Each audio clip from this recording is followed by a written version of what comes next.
No news only views.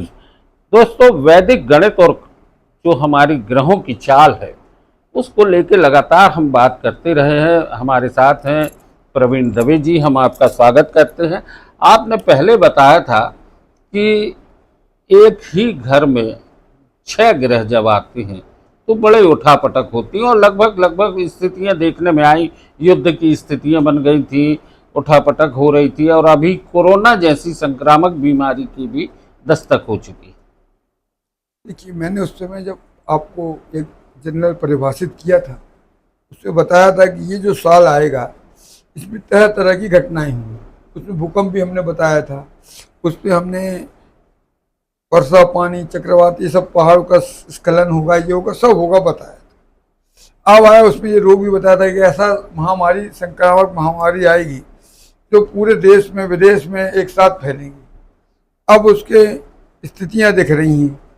ये स्थितियां कब आती हैं, पहले तो ये मानना चाहिए आपको, लोगों को मालूम होना चाहिए वैदिक ज्योतिष, जब सूर्य राहु से पीड़ित हो जाए, सूर्य राहु से पीड़ित हो गया है, क्योंकि सूर्य के संग इस साल के अंदर में जो हम लोगों ने इस वर्ष की संवत्सर की कुंडली बनाई है, तो सूर्य राहु से पीड़ित है।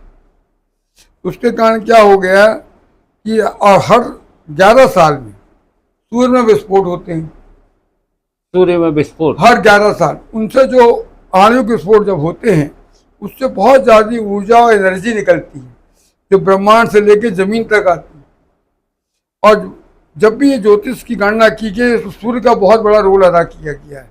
बगैर सूर्य में जब तक खगोलीय सूर्य ग्रहण जब पड़ता है तब घटना घटती है, और सूर्य ग्रहण से ही बहुत कुछ ज्योतिष की गणनाएं देखी गई। इस बार भी सूर्य ग्रहण के समय में नया वैदिक संवत्सर आया था, तो उसके कारण ये नया वैदिक संवत्सर बहुत इस साल प्रभाव देने वाला है। और इस साल जब विस्फोट में जो ग्रह नक्षत्र की जो चालें हैं वो भी एक संगीत, एक ताल में चलती हैं। जब वो संगीत ताल क्या है कि ग्रहों नक्षत्रों के अंदर में जो सबसे बड़ी बात क्या होती है, ये जो जब चलते हैं, जब आदमी पैदा होता है तो आदमी बिल्कुल स्वस्थ पैदा होता है, तो पूरे ग्रह नक्षत्र एक लाइन अप रहती। जब आदमी बीमार कभी जब पड़ता है, पता लगा 15 साल बाद बीमार पड़ गया, 18 साल बाद गंभीर बीमारी हो गई, तो उस समय आप उसके ग्रह देखेंगे तो उनका ग्रहों का, नक्षत्रों का तालमेल बिगड़ जाता है। उस समय पुराने समय में, वैदिक ज्योतिष के समय में, कुंडली देख के बड़े बड़े लोग उपचार करते थे। पहले कुंडली देखते थे, फिर बताते थे ये बीमारी इतने दिन में ठीक होगी और इतने दिन तक का ये इलाज है। ये वैदिक ज्योतिष का है। और मैं आपको ये बता दूं, ये साल के अंदर में जो घटनाएं घट रही हैं, अभी 15 जून का जो समय आएगा वो बहुत महत्वपूर्ण समय आने वाला है। इस 15 जून के अंदर में राजनीतिक लेवल में उठापटक से मतलब हो सकता है कि बीजेपी का नया अध्यक्ष आपको मिल जाए 15-16 जून के आसपास। माने जो सत्ता में पार्टी है उस पर हम बात कर रहे हैं। हाँ, कि भारतीय जनता पार्टी में उन्हीं में मिलेगा, उनको उनमें अध्यक्ष नहीं है, अभी उनमें तक नॉमिनेटेड है। उनमें इस बार 15-16 तारीख के बाद से नए अध्यक्ष की घोषणा होने की बड़ी संभावना दिख रही है। और जिसकी कुंडली में सूर्य मजबूत होगा वही आदमी अध्यक्ष बनेगा, क्योंकि इस वर्ष का महाराजा भी सूर्य है, इस वर्ष का प्रधानमंत्री भी सूर्य है, इसलिए वही आदमी बनेगा अध्यक्ष जिसकी कुंडली में सूर्य बहुत बली, महाबली होगा। अभी जिस तरह से देखने में आ रहा है, पूरे विश्व के स्तर पर देखा जाए तो बड़ी यूक्रेन, रूस, पाकिस्तान, भारत, अमेरिका, चीन, इन सब के बीच में जिस तरह की स्थितियां हैं उनमें कहीं ना कहीं बिखराव है या तनाव की स्थितियां हैं। मैंने पहले भी कहा था, इस बार जो भी देशों के राजा रहेंगे, जिनके हाथ में सत्ता रहेगी, वो मानसिक रूप से असंतुलित रहेंगे और उनको अपने निर्णय पर ही भरोसा नहीं रहेगा। जो निर्णय लिया गया है वो कितना कारगर होगा, वो निर्णय से बैकआउट हो जाएंगे, नए निर्णय लेने लगेंगे। इस तरह की घटनाएं आपको देखने मिलेगी। अब जैसे अभी 16 जून, 15 जून के बाद का जो समय आएगा सितंबर में, अभी भारत में युद्ध विराम चल रहा है, लोग कह रहे हैं, पर हमको लगता है वो घटना भी, युद्ध विराम भी 15-18 जून के बाद हो सकता है युद्ध विराम न हो और कुछ नई घटना भारत में देखने को मिल जाए आपको। यानी एक बार फिर कहीं ना कहीं इस तरीके की हाँ, कुछ ना कुछ घटनाएं होंगी वो, क्योंकि देखिए आप इतने दिन से युद्ध विराम के बाद भी देश के राजा, हमारे यहाँ तो प्रधानमंत्री मोदी जी हैं, वो कह रहे हैं युद्ध विराम नहीं हुआ है, अभी खाली सीज फायर हुआ है, युद्ध तो चल ही रहा है। माने वो इनडायरेक्टली ये कह रहे हैं सिंदूर का बदला लूंगा। वो माने अब उसको आप पूर्ण युद्ध विराम या पूर्ण समझौता सीज फायर नहीं कर सकते। 15-16 जून के बाद कोई ना कोई ऐसी बात होगी जिसके अंदर में ये सीज फायर वायलेशन भी हो सकता है 18 जून के बाद, और फिर से एक नई आपको माने घटना सामने आ सकती है। दोस्तों, वैदिक गणित की जो गणनाएं हैं उसके अनुसार ये बात कही जा रही है कि 15 जून के बाद हो सकता है एक बार फिर सरहद पे तनाव की स्थितियां बने और फिर हथियारों की होड़ शुरू हो जाए। जिस तरह से ये स्थिति और आर्थिक स्थितियों पर क्या होगा। देखिए, सब लोग गलत गलत आंकड़े पेश कर रहे हैं। अभी आंकड़ा आया कि भारत दुनिया की चौथी अर्थव्यवस्था बन गई। हमें भी बड़ी खुशी है, हम चाहते हैं पहली बन जाए। पर आंकड़े क्या कह रहे हैं कि भारत के अंदर में जो जीडीपी है ऑब्लिक उनकी जनसंख्या 145 करोड़ से भाग देते हैं तो प्रति व्यक्ति सालाना आय 2,20,00,000 आती है। 2,20,000।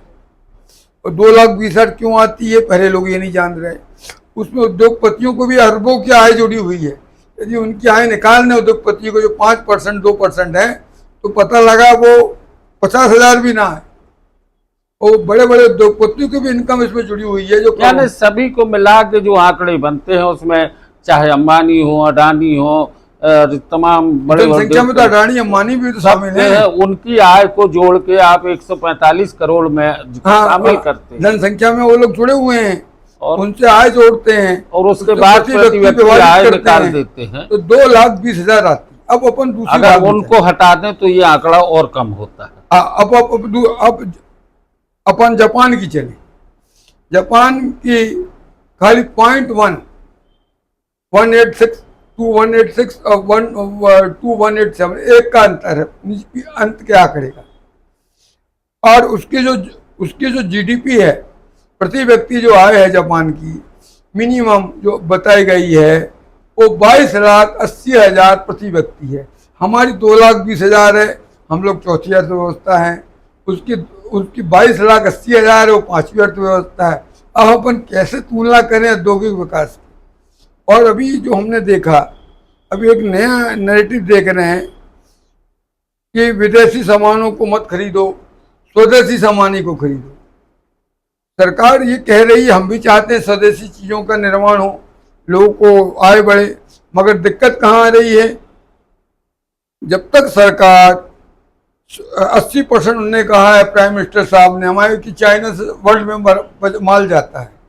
यदि हमारी सरकार चाइना से पूरी तरह इंपोर्ट बंद कर दे तो ऑटोमेटिक स्वदेशी माल बनने लगेगा, देश में महंगा बनेगा, कुछ महंगा बनेगा, यही होगा। और आप इंपोर्ट बंद नहीं कर रहे हैं, विदेश से आया है और हम लोग से कह रहे हैं विदेश का सामान नहीं खरीदो। तो ये दो तरफा नहीं चल सकता है।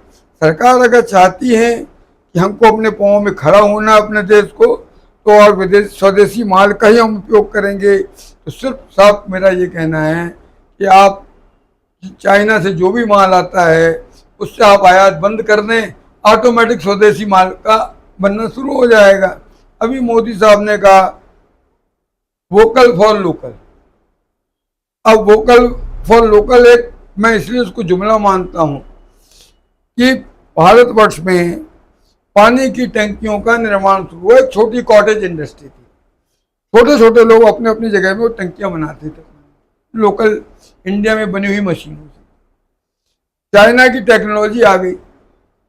अब चाइना की टेक्नोलॉजी आने से जो टंकियां जो इंडिया में वाली मशीनों से बनती थी वो इतनी महंगी पड़ने लगी कि 80% उद्योग बंद हो गए।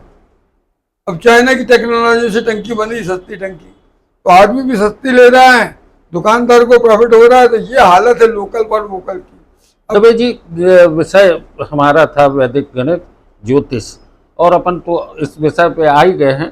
अर्थ की बात है, अर्थव्यवस्थाएं निश्चित तौर पर कहीं न कहीं ज्योतिष का एक असर हमारे राजतंत्र पर भी पड़ता है। हमारी सत्ता में बैठे लोग भी जो बातें करते हैं उन पर भी कहीं न कहीं ये असर पड़ता होगा। बिल्कुल पड़ता है। आपको एक बात बता दें, ये जितने लोगों को हम लोग मिलते हैं, हम लोग सामान्य आदमी सामान्य लोगों से मिलते हैं। ज्योतिष अपना पैसा नहीं, अपना शौक है। और मैं देखता हूँ हर व्यक्ति आज नौकरी के लिए बेरोजगारी में इतना त्रस्त है, पढ़ा लिखा हो अनपढ़ हो, हर स्तर का आदमी परेशान। क्यों परेशान है? क्योंकि आप उसके लिए रोजगार पैदा नहीं कर पा रहे हैं। बैंक ने लोन दे दिया, अब वो सारे जीवन के लिए कर्जदार हो गया। अब वो कर्जदार हो गया, लोन नहीं चुका पाया, वो डिफॉल्टर हो गया। अब उसको सारी जिंदगी कोई पैसा नहीं मिलेगा बैंक से व्यापार करने। अब वो तो हमेशा के लिए बेरोजगार हो गया। अब तो पहले तो कम से कम 2-4 साल के लिए बेरोजगार था, अब तो पूरी जिंदगी जब तक जिंदा वो बेरोजगार हो गया, क्योंकि डिफॉल्टर हो गया बैंक। अब उसको बैंक लोन ही नहीं देगी। दवे जी, हम आगे भी आपसे चर्चा करेंगे वैदिक गणित और देश के राजनीतिक मुद्दों पर आपसे बात करेंगे। खगोलीय घटनाएं, ग्रहों की चाल क्या बोलती है, भारतीय राजनीति में किस तरह के परिवर्तन आएंगे, अगले उसमें हम आपसे इस मुद्दे पर भी बात करेंगे। नो न्यूज़ ऑनली व्यूज पर दोस्तों आज बस इतना ही। बहुत बहुत धन्यवाद।